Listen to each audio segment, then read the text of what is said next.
என் செல்ல குழந்தையே, உனக்கான கடைசி இரவிது.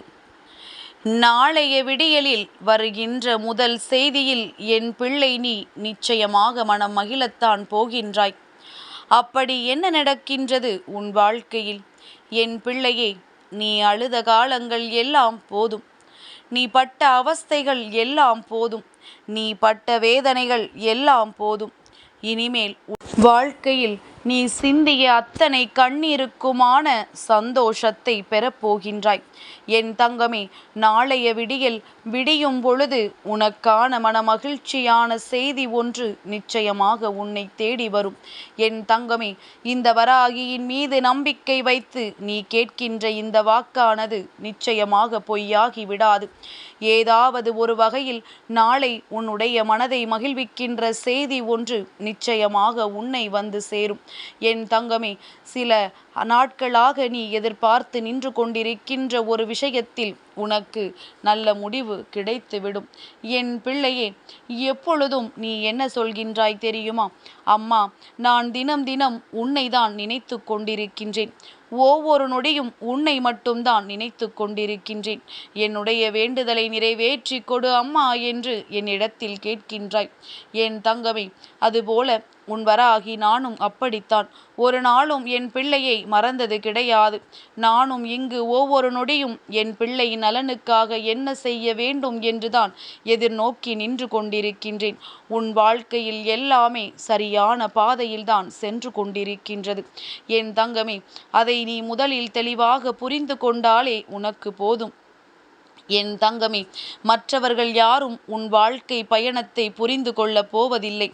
என் தங்கமே, நீ இங்கு வாழப்போவது உன்னுடைய வாழ்க்கை. அது உனக்காக என்பதனை முதலில் நீ புரிந்து கொள். மற்றவர்களுக்காக இங்கு எதுவும் இல்லை. மற்றவர்களுக்காக வாழ வேண்டிய அவசியம் உனக்கில்லை என்பதனை உணர்ந்து கொள். உன்னை உண்மையாகவே யார் நம்பி இருக்கின்றார்களோ, நீ இல்லை என்றால் அவர்களுக்கு எதுவும் இல்லை என்று யார் உன்னில் இருக்கின்றார்களோ அவர்களுக்கு மட்டும் நீ உண்மையாக இருந்தால் போதும். மற்றபடி யாருக்காகவும் இங்கு வாழ வேண்டிய அவசியம் கிடையாது. என் தங்கமே, நீ எத்தனை பெரியவன் என்பது நீ பிறந்த விதத்திலோ அல்லது உன்னுடைய படிப்பிலோ உன்னுடைய பணத்தை வைத்தோ மதிப்பிடுவது கிடையாது. என் தங்கமே, உன்னுடைய பணத்தை வைத்துதான் இங்கே நிறைய பேர் மதிப்பிடுகின்றார்கள் என்பதனை நான் நன்கு அறிவேன். ஆனால் என் தங்கமே, மற்றவர்களை நீ எப்படி மதிக்கிறாய் என்பதை பொறுத்து நீ ஒவ்வொருவரையும் புரிந்து கொள்ளலாம்.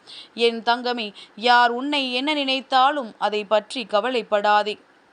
நீ அவர்களை எந்த இடத்தில் வைத்திருக்கின்றாய் என்பதை பொறுத்து அவர்களுக்கு நீ மரியாதை கொடுத்தால் போதும். என் தங்கமே, ஒவ்வொரு பிள்ளைகளினுடைய பாதுகாப்பும் இந்த தாயானவள் என்னுடைய கடமையல்லவா? நான் உனக்கான பாதுகாப்பினை எப்பொழுதும் வழங்கி கொண்டிருக்கின்றேன். என் பிள்ளைக்கு வாழ்க்கையில் எதை கொடுக்க வேண்டும் என்று அம்மா தேடி தேடி கொடுத்து கொண்டிருக்கின்றேன். என் குழந்தை, வாழ்க்கையில் எதை நீ தேடி இத்தனை நாட்களும் வேதனையில் தவித்து நின்றாயோ, கண்ணீரை சிந்தி மனம் வெதும்பி நின்றாயோ, அதை நிச்சயமாக அம்மா உன் கைகளில் கொண்டு வந்து சேர்க்கின்றேன். நான் உன் வாழ்க்கையில் இது நாள் வரையிலும் சில அற்புதங்களை நிகழ்த்தி இருக்கின்றேன். ஆனால் அது உனக்கு மிக சிறியதாகத்தான் தெரிகின்றது. இனிமேல் உன் வாழ்க்கையில் நான் நிகழ்த்தக்கூடிய அற்புதங்கள் எல்லாமே உனக்கு மிகப்பெரிய இன்ப அதிர்ச்சியை கொடுக்க காத்து கொண்டிருக்கின்றது. இப்படியெல்லாம் நம் வாழ்க்கையில் நடந்து விடாதா என்று ஏங்கிக் கொண்டிருந்த சில விஷயங்களை எல்லாவற்றையுமே உன் வாழ்க்கையில் நடக்கப் போகின்றது. இனி உன் வாழ்க்கை அழகாக மாறப்போகின்றது. நிம்மதியான மகிழ்ச்சியான நிகழ்வுகளை எல்லாம் உன் வாழ்க்கையில் அரங்கேறப் போகின்றது. இனி எப்பொழுதும் என் பிள்ளை, இதை நீ மறந்து விடாதே. என் தங்கமே, என் பிள்ளை, நீ எப்பொழுதுமே என்னிடத்தில் வந்து நீ எனக்கு இதை கொடுங்கள் அதை கொடுங்கள் என்று கேட்பாய். ஆனால் நானோ உனக்கு எதையுமே தரவில்லை என்று நீ வருந்தி கொண்டிருக்கின்றாய். உன்னுடைய வருத்தம் எனக்கு புரியாமல் இல்லை. என் குழந்தையே, நான் உனக்கு எதை தந்தாலும் அதை சரியான நேரத்தில் சரியான காரணத்தோடு மட்டுமே தருவேன். அதனால் நீ எதை நினைத்தும் வருந்தாதே. சில நேரங்களில் என் பிள்ளை, மிக பெரிய நெருக்கடியான சூழ்நிலைகளை நீ சமாளித்து வருகின்றாய். அது நான் உனக்கு தந்த தைரியம்தானே? ஆனால் அந்த கஷ்டமான சூழ்நிலையில் நீ என்னை மறந்து விடுகின்றாய். நீ எனக்கு இவ்வளவு பெரிய கஷ்டத்தை தந்திருக்கிறாய் என்று என் பிள்ளை என் மீது மனம் வருத்தம் கொள்கின்றாய். சரி, அது கூட பரவாயில்லை. என் பிள்ளை, எவ்வளவுதான் நீ எனக்கு என் மீது கோபம் கொண்டாலும் உனக்கு என் மீது இதற்கெல்லாம் உரிமை இருக்கின்றது என்பதனை முதலில் புரிந்து கொள். அம்மா மீது கோபப்பட உனக்கு நிச்சயமாக உரிமை இருக்கின்றது. இந்த தாயின் மீது என் பிள்ளை நீ கோபம் கொண்டாலும் அம்மா அதற்காக வருந்த போவதில்லை. என் தங்கமே, உன்னுடைய மனதில் இருக்கின்ற உணர்வுகள் எதுவாக இருந்தாலும் அதை என் முன்னால் காண்பித்து விடு. கோபத்தை அடுத்தவரிடம் காட்டாதே. அதே நேரத்தில் சந்தோஷத்தையும் மற்றவர்களிடத்தில் வெளிப்படுத்தாதே. ஏனென்றால் கோபத்தை பெரிதாக்கி விடுவார்கள். என் குழந்தையின் சந்தோஷத்தை கண்டு கண் திருஷ்டி போட்டு விடுவார்கள். அதனால் எந்த ஒரு உணர்வுகளாக இருந்தாலும் அதை உன் தாயானவள் என்னிடத்தில் மட்டும்தான் நீ வெளிப்படுத்த வேண்டும். என் பிள்ளையே, நாளைய விடியலில் உனக்கு மனமகிழ்ச்சியான செய்தி வரும் என்று இன்று வராகி சொல்லி இருக்கின்றேன். இப்பொழுதிலிருந்தே என் பிள்ளை என்ன நினைப்பாய் தெரியுமா? நாளை வராமல் மட்டும் இருக்கட்டும், அதன் பிறகு பார்த்து கொள்ளலாம். அவளும் சொல்லிக்கொண்டுதான் இருக்கின்றாள், நமக்குத்தான் எந்த நல்ல செய்தியும் வந்தபாடில்லையே என்று நினைப்பாயே தவிர மாறாக நிச்சயமாக நல்ல செய்தி வரும். நம் தாயானவள் சொல்லி இருக்கின்றாள், நாளைய இரவுக்குள் நாம் எப்படி ஏனும் நல்ல செய்தியினை கேட்டு விடுவோம். நாம் எதிர்பார்த்த விஷயத்தில் ஒரு நல்லதனை நாம் பெற்று விடுவோம் என்று என் பிள்ளை உறுதியாக நீ நினைத்து விட்டால் போதும். நிச்சயமாக நாளைய விடியலில் என் பிள்ளைக்கான நல்ல விஷயங்கள் நடந்தே தீரும்.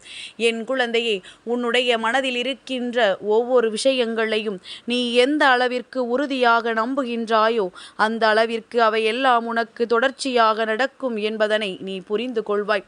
மாற்றங்களை உன் வாழ்க்கையில் வராகி தருவதற்கு தயாராக நிற்கும் பொழுது நீ அதை பெறுவதற்கு தயாராக இல்லாமல் இருந்து விடாதே.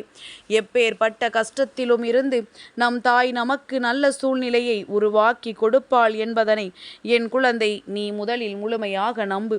உன்னுடைய மனது எதை அதிகமாக எதிர்பார்க்கின்றதோ, உன்னுடைய மனது எந்த ஒரு விஷயத்தை வாழ்க்கைக்கானதாக நினைக்கின்றதோ அதை நான் உனக்கு நிச்சயமாக கொடுப்பேன். என் பிள்ளைக்கு என்ன வேண்டும் என்று நீ என் முன்னால் நின்றாலும் அதை நான் சர்வ நிச்சயமாக உன் கைகளில் கொடுப்பேன். வாழ்க்கையில் மாற்றங்கள் தானே மாறாமல் வந்து கொண்டிருக்கின்றது. அதனால் இந்த நிலையும் மாறும், இந்த நிலையும் கடந்து போகும், உன்னுடைய கண்ணீரும் கரைந்து போகும் என்பதனை நீ முதலில் புரிந்து கொள். அழுது என் பிள்ளை எத்தனை காலம் ஏக்கம் கொண்டாய். உன்னுடைய கண்ணீர் துளிகளை கண்ட பிறகு இந்த வராகி அத்தனை சுலபமாக உன்னை விட்டு விடுவேன் என்று நினைத்து விட்டாயா? எப்பேற்பட்ட கஷ்டத்திலும் அம்மா உனக்கு நல்ல சூழ்நிலையை உருவாக்கி கொடுக்காமல் விட்டு விடுவேனாம். என் பிள்ளைக்கு சந்தோஷமான எண்ணங்களை சந்தோஷமான நேரத்தில் அம்மா நிச்சயமாக கொடுப்பேன். இது நாள் வரையிலும் அடைந்த துன்பத்தை நினைத்து வருந்தாமல் இனிமேல் நடக்கவிருக்கின்ற நல்ல நிகழ்வுகளை எண்ணி இப்பொழுதே என் பிள்ளை நீ சந்தோஷமாக இரு. என்றுமே உன்னுடைய வாழ்க்கையில் நான் உனக்கானதை கொண்டு வந்து சேர்ப்பேன் என்பதை மட்டும் நீ மறந்து விடாதே. அதில் உனக்கு எந்த சந்தேகமும் வேண்டாம். வராகி உன் வாழ்க்கையில் இருக்கின்றாள் என்பதில் உனக்கு எந்த சந்தேகமும் ஒரு பொழுதும் வேண்டாம். அம்மா எப்பொழுதும் உன் மனதில் இருக்கின்ற எண்ணங்களை தெளிவாக புரிந்து கொண்டு உன்னுடைய மனநிலையை உணர்ந்து கொண்டு உனக்கு எதை கொடுக்க வேண்டும் என்பதை தெளிவாக இருக்கின்றேன். நான் உன் வாழ்க்கையில் தருகின்ற விஷயங்கள் எல்லாமே உனக்கு நிச்சயமாக நல்லதை மட்டுமே கொடுக்கும் என்பதனை என் குழந்தை நீ தெளிவாக உணர்ந்து கொள்ள வேண்டும். எல்லாவற்றையும் பெற்றுவிட்ட பிறகு இந்த அம்மாவின் அன்பினை என் பிள்ளை நிச்சயமாக உணர்ந்து கொள்வாய். அது மட்டுமல்லாமல் என்னை தேடி அதன் பிறகு நீ ஓடோடி வந்து சேர்வாய் என்பதிலும் எந்த ஒரு மாற்று கருத்தும் இல்லை. இந்த தாயானவளுக்கு நம்பிக்கை இருக்கின்றது. என் பிள்ளை நம்பிக்கையோடுதான் இன்று இரவை கடந்து நாளைய விடியலை எதிர்கொள்வாய் என்று. எப்பேற்பட்ட சூழ்நிலையிலும் நாளை நமக்கு நல்ல செய்தி வந்தே தீரும் என்ற நம்பிக்கையோடுதான் நீ இன்று இரவு உன் கண்களை மூட வேண்டும். அப்படியானால் விடியும் பொழுதை உனக்கு வெற்றி விடியலாக கொடுக்க வேண்டியது இந்த வராகியினுடைய பொறுப்பு. அதிலிருந்து நான் ஒரு பொழுதும் தவற மாட்டேன். என் பிள்ளையினுடைய மனது எதை எதிர்பார்க்கின்றதோ அதை கொடுக்க வேண்டியது இந்த வராகியினுடைய பொறுப்பல்லவா? அதை நாளைய விடியலில் உன்னுடைய எதிர்பார்ப்பினை பூர்த்தி செய்ய வேண்டியதை நான் நிச்சயமாக செய்து கொடுக்கின்றேன். என் செல்ல குழந்தைக்கு இந்த வராகி அம்மாவினுடைய ஆசீர்வாதங்கள் எப்பொழுதுமே முழுமையாக கிடைக்கும்.